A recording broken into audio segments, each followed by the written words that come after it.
यही हो गाइज मेरो 3D प्रिन्टर चाहिँ। ल अब चाहिँ फाइनली प्रिन्ट सकियो है त।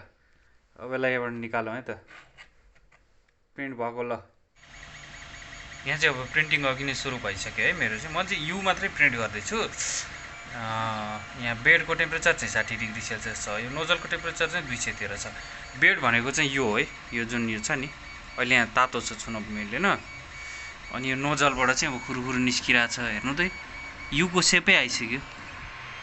यो नोजलले छेकेर खासै देखिएन अहिले चाहिँ होइन। त्यो तलबाट हेर्नु त,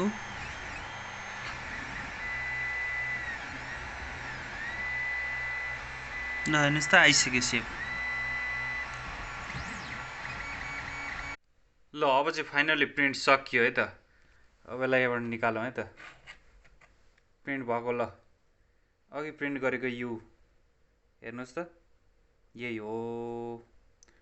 ल यसको डिटेल भिडियो चाहिँ आउँदैछ, त्यही भएर च्यानललाई सब्सक्राइब गरेर डिटेल भिडियो हेर्न चाहिँ तयारी अवस्थामा रहनु है त।